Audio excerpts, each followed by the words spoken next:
Hello all dear students, welcome all of you at forever chemistry classes. आज हम start करेंगे IUPAC system. IUPAC system ये क्या system है?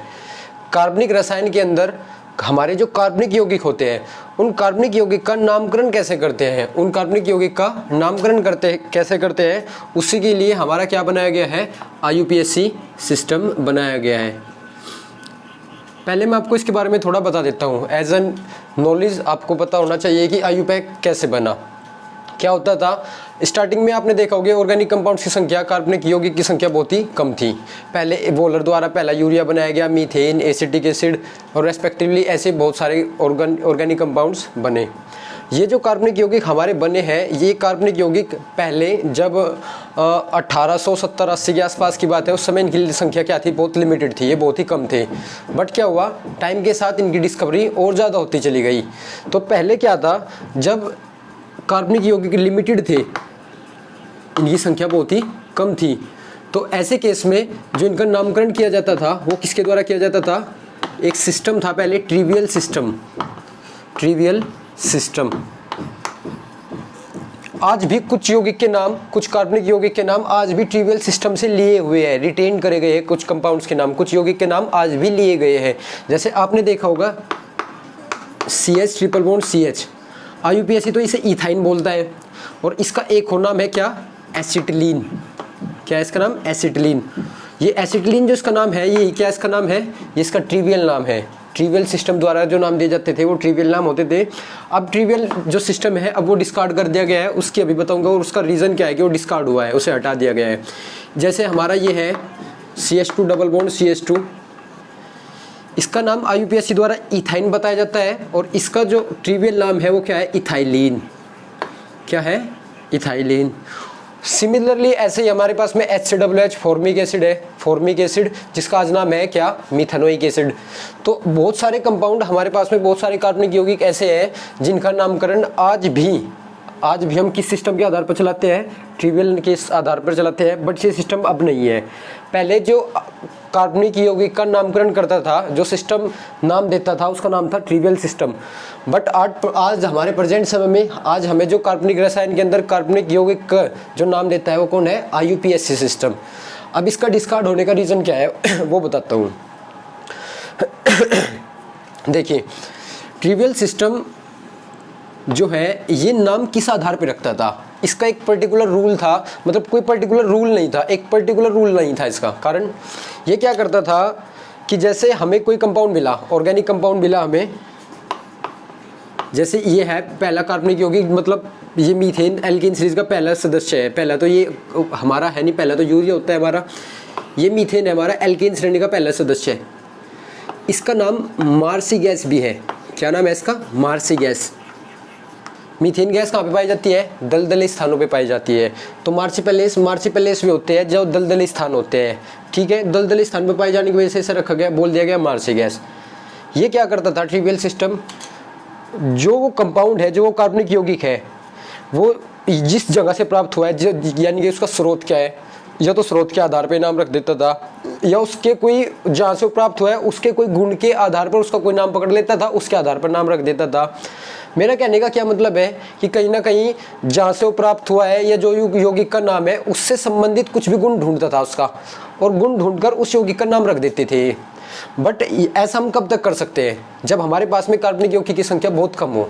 जब हमारे पास में संख्या है तो कम संख्या है तो हम उन्हें याद आसानी से रख सकते हैं। उनके जिस स्रोत से प्राप्त हुआ है, जो गुण के आधार पर रखा गया, उस गुण को हम याद रख सकते हैं। अगर आपके पास में 1 लाख से ज़्यादा कंपाउंड है तो नाम याद रखना तो दूर की बात है, आप उनके स्रोत वगैरह तो याद ही नहीं रख सकते। स्रोत वगैरह तो बहुत दूर की बात है, नाम तो बहुत लेट हो जाएगा। तो उन्होंने क्या किया कि हम ऐसा सिस्टम नहीं बनाते कि जिसमें हमें मतलब दूसरी चीज़ पर डिपेंड रहना पड़े। हम एक ऐसा सिस्टम तैयार करेंगे जिससे हम एक रूल फॉलो करेंगे, एक पर्टिकुलर रूल को फॉलो करेंगे, और उस रूल को फॉलो करके जो भी कार्बनिक यौगिक हमें मिलेगा उसका नाम रख देंगे।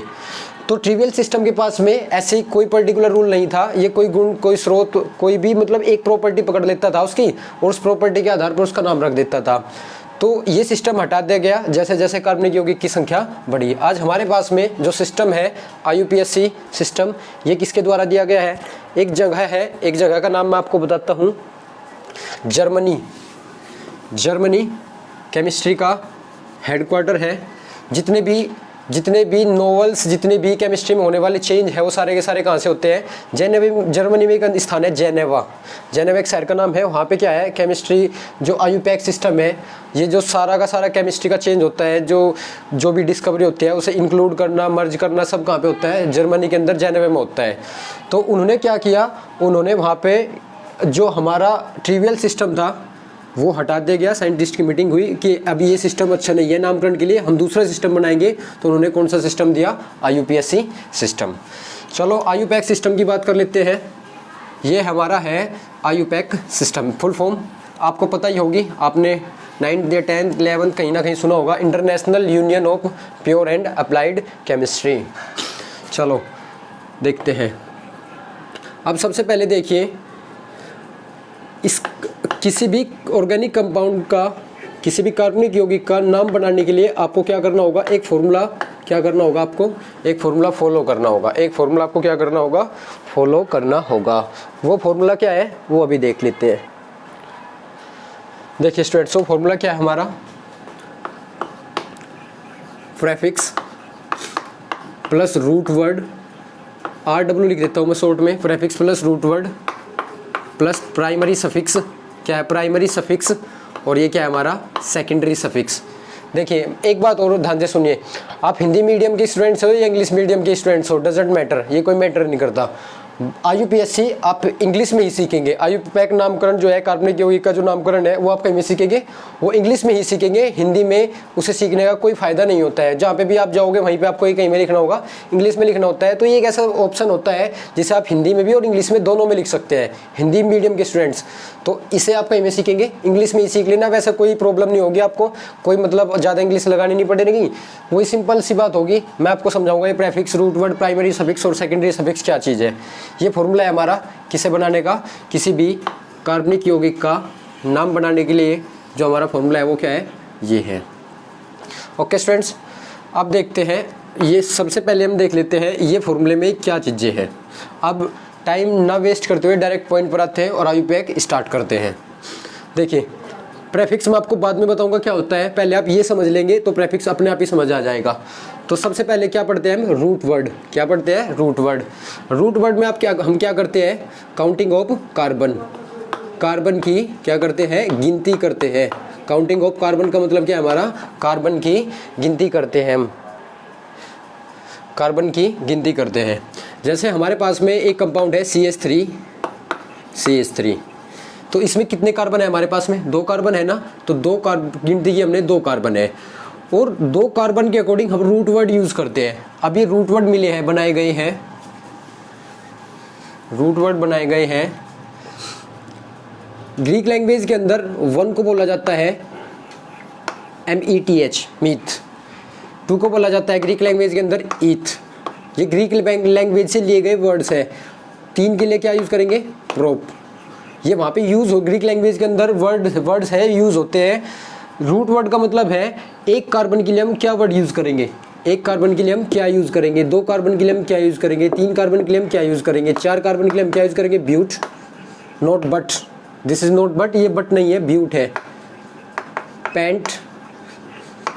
6 के लिए हम क्या यूज करेंगे? हेक्स। 7 के लिए यूज क्या करेंगे हम? हेप्ट। 8 के लिए हम क्या यूज करेंगे? ऑक्ट। 9 के लिए क्या यूज करेंगे हम? नॉन। और 10 के लिए हम क्या यूज करेंगे? डेक। क्या करेंगे? डेक। फिर 11 के लिए अनडेक, 12 के लिए डोडेक, 13 के लिए ट्राइडेक, ऐसे यूज होता है। ये आप समझ गए होंगे। अगर हमारा एक कार्बन हुआ उस कार्बनिक यौगिक में, कार्बन तो आवश्यक होगा, तो उसका नाम लिखने के लिए आपको एक कार्बन हुआ तो मीथ लगाएंगे, 2 के लिए ईथ लगाएंगे, 3 के लिए प्रोप, और आगे भी ऐसे ही लगाएंगे। जब हम नाम बनाएंगे तब देखेंगे बहुत अच्छे से। तो आप इसे नोट कर लीजिए कि कितने कार्बन के लिए कौन सा रूट वर्ड यूज होता है। रूट वर्ड के थ्रू हम कार्बन की गिनती करते हैं और उस जितने कार्बन आता है उस कार्बन की संख्या के अनुसार उसका रूट वर्ड यूज करते हैं। ठीक है, ये जो वर्ड्स है ग्रीक लैंग्वेज से लिए गए हैं। क्या होता है ना कि ये मतलब हम जो सिस्टम तैयार करते हैं उसमें कहीं की भी लैंग्वेज यूज हो जाती है, तो ग्रीक वर्ड से लिए गई लैंग्वेज है। कहीं ना कहीं की तो लैंग्वेज जरूर यूज होगी। अब दूसरे देश वाले जो पढ़ेंगे वो ये बोलेंगे कि वहाँ से लिया गया है, वहाँ से लिया गया है, बट ये हमारे देश में नहीं बना है, तो इसलिए दूसरी अदर कंट्रीज़ की लैंग्वेज यूज हुई है। Primary suffix, primary suffix. इसके अंदर हम क्या करते हैं, बंध की पहचान, आइडेंटिफिकेशन ऑफ बॉन्ड की पहचान करते हैं। देखिए कार्बन सिंगल बॉन्ड भी बनाता है, डबल बॉन्ड भी और हमारा ट्रिपल बॉन्ड भी। तो ये 3 बॉन्ड मिलेंगे जरूरी हमें कार्बन के साथ में। अगर ये मिलता है तो सिंगल बॉन्ड एल्केन में होता है तो एल्केन का लेते हैं हम एन, डबल बॉन्ड कहीं में होता है एल्कीन में तो एल्कीन का लेते हैं हम ईन, और ट्रिपल बॉन्ड होता है एल्काइन में तो एल्काइन का लेते हैं हम वाई आइन।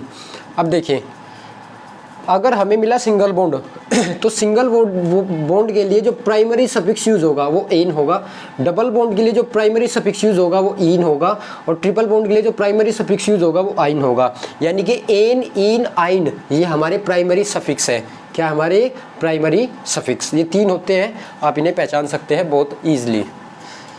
ये आप नोट कर लीजिए, मैं यूज़ करके दिखाऊंगा अभी आपको, बस पहले मैं फॉर्मूला समझा रहा हूँ, फिर एक एग्जाम्पल से स्टार्ट करेंगे। सेकेंडरी सफिक्स में एफजी की पहचान,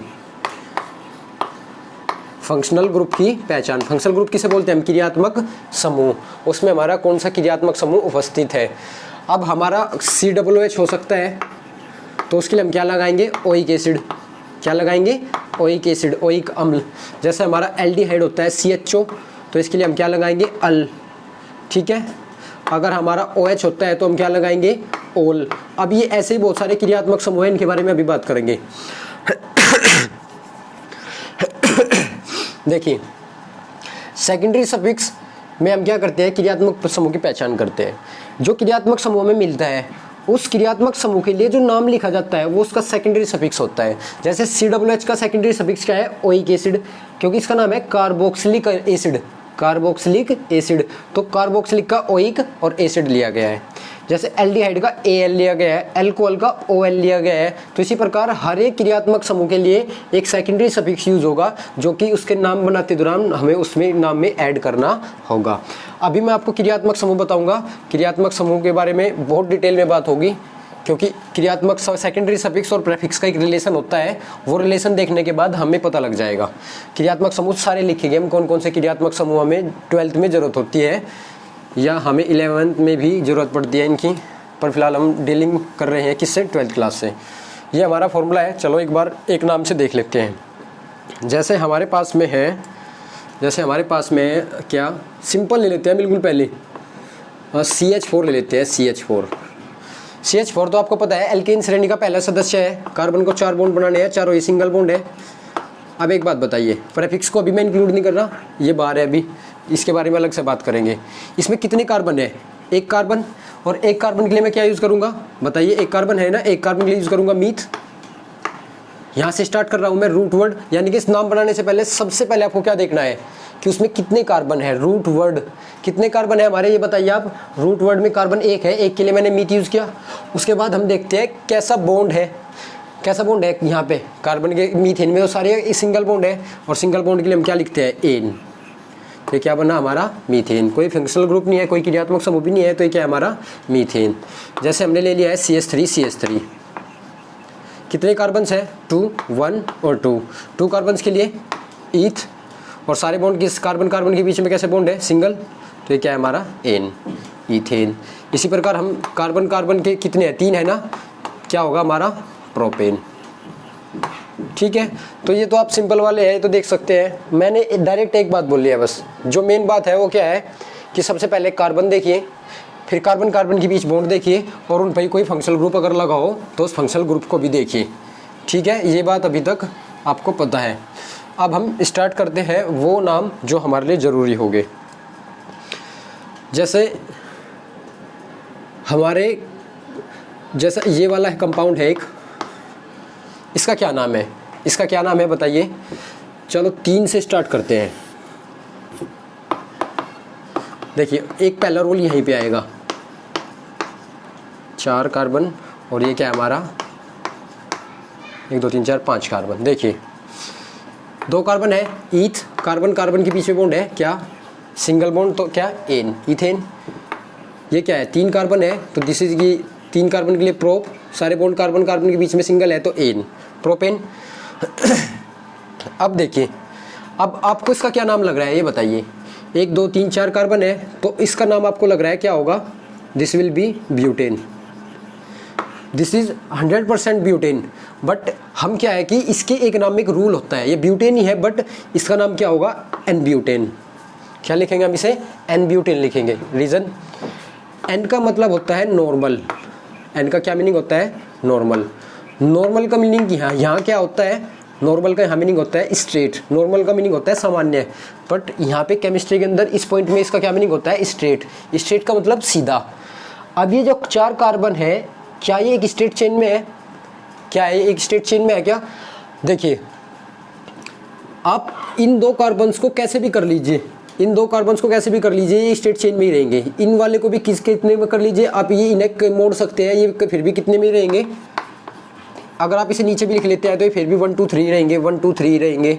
2 वालों को आप ऐसे लिख लो तो भी ये 1 2 ही रहेंगे। 4 वालों को आप कैसे लिख सकते हो? 4 वालों को आप ऐसे करके लिखोगे तो भी ये 1 2 3 4 रहा। बट मैं 4 वाले में यहाँ पे लिया हुआ, अगर इसे कितने आए हमारे? 4 स्ट्रेट चेन में है। क्या ये 4 अब भी स्ट्रेट चेन में है? नहीं। अब आप काउंट करो, एक जरूर छूटेगा आपसे। 1 2 3 ये वाला छूट गया, 1 2 3 ये वाला, 1 2 3 ये वाला छूट गया, 1 2 3 ये वाला छूट गया। अर्थात जब हमारी एक कंपाउंड की, एक यौगिक की एक से ज़्यादा स्ट्रक्चर पॉसिबल हो, एक से ज़्यादा स्ट्रक्चर पॉसिबल हो, 3 में एक से ज़्यादा कोई स्ट्रक्चर पॉसिबल नहीं है, केवल एक ही संरचना संभव है। इसकी एक ही तो संरचना संभव है, ऐसे मोड़ लो ऐसे मोड़ लो, एक ही तो रहेगी, 3 को फिर भी काउंट हो गए। पर इसकी एक से ज़्यादा है, इसकी उससे भी ज़्यादा संरचना संभव है। तो जब कंपाउंड्स की एक से ज़्यादा स्ट्रक्चर संभव हो तो हम कैसे पता लगाएंगे कि वो कौन सी संरचना में है? अगर उसके आगे लिखाया एन, एन का मतलब क्या है? नॉर्मल। नॉर्मल का मतलब क्या है? स्ट्रेट। स्ट्रेट का मतलब है सीधा। अर्थात ब्यूट का मतलब 4 कार्बन स्ट्रेट चेन में है, ये मीनिंग होगा ना। अब मैं इसे कैसे लिख सकता हूँ? ऐसे करके मैं इसे ऐसे भी कन्वर्ट कर सकता हूँ। अब ये 5 के 5 कार्बन एक स्ट्रेट चेन में तो नहीं है ना, तो मैं क्या करूँगा? इससे बचने के लिए मैं इसे क्या लिखूँगा? N pentane. वैसे इसका नाम अलग होता है, इसका नाम अलग होता है। देखिए, अब पेंट का मतलब हमारा 5 कार्बन और वो कहीं में है, एक स्ट्रेट चेन में है। इधर से ऐसे भी तो लिखना पड़ सकता है ना आपको। मैंने बोल दिया एन पेंटेन की स्ट्रक्चर लिखिए, तो आप पेंट का मतलब 5 कार्बन पकड़ जाएंगे, 5 को स्ट्रेट में भी लगा देंगे। और एन, अगर मैं एन ना लगाऊँ तो आप सोच सकते हैं 1 2 3 4, एक को मैं कहीं पे और रख लूँ। तो नॉर्मल इस बात को रिप्रेजेंट करता है कि वो क्या है? एक स्ट्रेट चेन में है, कहीं में है, एक स्ट्रेट चेन में है, सीधी रेखा में है, एक सीधी श्रृंखला है उनकी। ओके, बट इसके लिए एन के लिए क्या कंडीशन है? एन कब लगाएंगे हम? ये स्ट्रेट के लिए लगाया जाता है, और हमारे कार्बन की संख्या कम से कम कितनी होनी चाहिए? At least 4 carbon should be present. कम से कम 4 कार्बन होने चाहिए। 3 पे आप एन प्रोपेन नहीं लगा सकते, क्योंकि इसकी इससे ज़्यादा कोई अलग स्ट्रक्चर है ही नहीं जैसे इनकी है सबकी। ओके स्टूडेंट्स, ये समझ गए होंगे आप। 4 कार्बन हो कम से कम, 4 5 6 तो फिर तो कितने ही हो, और वो सारे स्ट्रेट चेन में हो वो कार्बन, तो हम उसका आगे क्या लगा लेते हैं? एन लगा लेते हैं। अब देखते हैं, अगर किसी कार्बन चेन में डबल बॉन्ड लगा हो, अगर किसी कार्बन चेन में डबल बॉन्ड लगा हो, जैसे इसमें मैं कहीं पे जगह पे डबल बॉन्ड लगा देता हूँ, ठीक है। अब देखिए, अगर चेन में डबल बॉन्ड हो तो ऐसे केस में हमें नंबरिंग करनी पड़ती है। नंबरिंग मतलब संख्या देनी पड़ती है। अब ये क्यों होता है पहले वो देख लेते हैं एक बार। अब जैसे मैंने आपको बोल दिया, ये पेंट 2 इन है। क्या है हमारा? पेंट 2 इन। अब देखिए, अगर मैं आपको बोल दूं मेरे पास में पेंटीन है, क्या है हमारा? पेंटीन। ये पेंटीन वो शैम्पू नहीं होता है जो हम लगाते हैं, कभी आप इसे पेंटीन वो वाला समझ लो। This is pentene. पेंट का मतलब क्या? 5 कार्बन, 1 2 3 4 5, और उसमें इन का मतलब डबल बॉन्ड। अब आप ये सोचोगे यहाँ पे लगा हुआ है, यहाँ पे लगाए, यहाँ पे लगाए, यहाँ पे लगाए, या कहाँ पे लगाए। तो उससे बचने के लिए हमें एग्जैक्ट कहाँ पे है वो उसकी नंबरिंग कर देते हैं, उसे एक संख्या दे देते हैं वो कहाँ पे है। इस संख्या का पर एक नियम होता है। वो नियम क्या होता है? जब भी आपको उसका नाम बनाना हो जिसमें डबल बॉन्ड उपस्थित है, तो आपको ये देखना होता है कि डबल बॉन्ड किस साइड से पास पड़ रहा है। डबल बॉन्ड किस साइड से पास पड़ रहा है, और पास पढ़ने के लिए दोनों साइड से नंबरिंग कर लो। इधर से 1 2 3 4 5, इधर से 1 2 3 4 5। ये 1 इसके लिए, ये 2 इसके लिए, ये 3 इसके लिए, ये 4 इसके लिए, 5 इधर। इधर से कितने पड़ रहा है? 3 पे। इधर से 1 इसके लिए, 2 इसके लिए, 3 इसके लिए, 4 इसके लिए, और 5 उधर। बताओ इधर से कितने पड़ रहा है? ऊपर से, यानी कि लेफ्ट से राइट जाने पर तीसरे नंबर पर, और राइट से लेफ्ट जाने पर दूसरे नंबर पर। तो नियम क्या है, जिस साइड से डबल बॉन्ड पास पड़ेगा, जिस साइड से डबल बॉन्ड पास पड़ेगा उस साइड से काउंटिंग होगी। तो किस साइड से काउंटिंग होगी, ये वाली, यानी कि इधर से इधर की तरफ होगी काउंटिंग, यहाँ से होगी ना, उधर से नहीं होगी, इधर से होगी। तो इसका क्या नाम हो जाएगा, 5 कार्बन के लिए क्या, पेंट।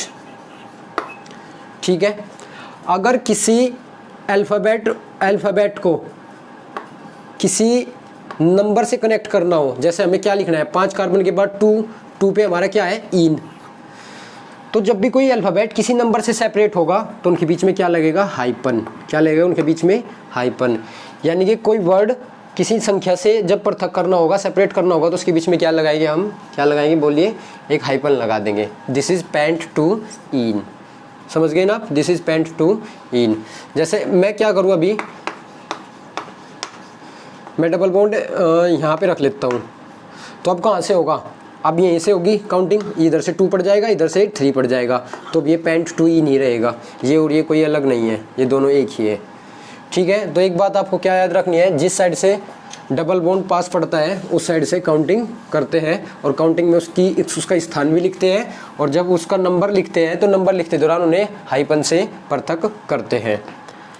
ओके, अब एक ही कंपाउंड में अगर हमारे कितने डबल बॉन्ड हैं, एक ही कंपाउंड में अगर हमारे 2 डबल बॉन्ड उपस्थित है, क्या है, हमारे 2 डबल बॉन्ड उपस्थित है, एक ही यौगिक के अंदर 2 डबल बॉन्ड उपस्थित है, तो ऐसे केस में क्या करेंगे, देखिए बहुत आसान है। सबसे पहले तो नंबरिंग करनी होगी, संख्या देनी होगी आपको।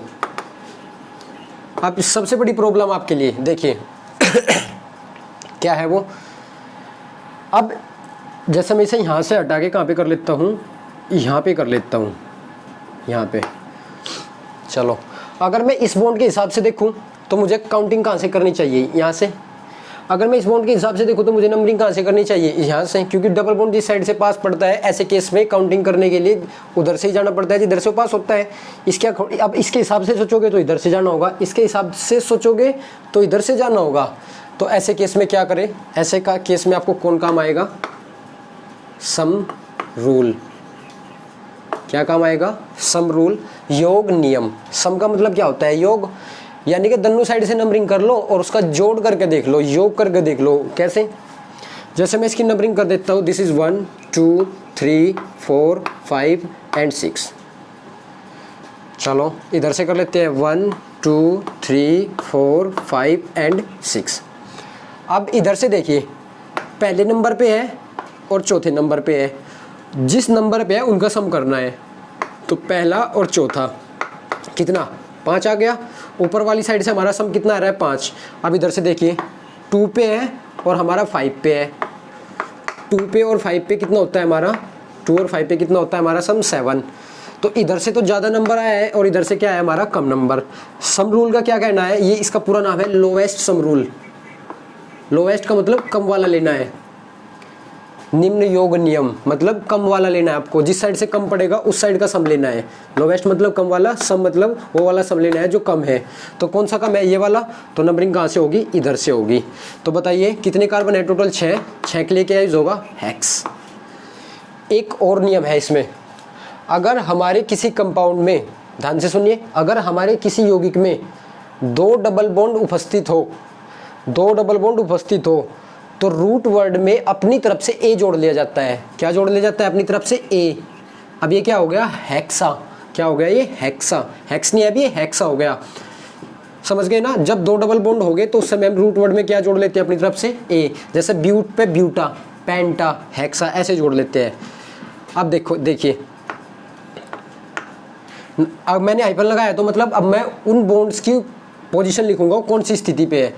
एक तो कहीं पे हमारा पहले नंबर पे, इधर से काउंटिंग होगी ना, ये वाली तो मिट जाएगी क्योंकि इसमें सम ज़्यादा आ रहा है हमारा।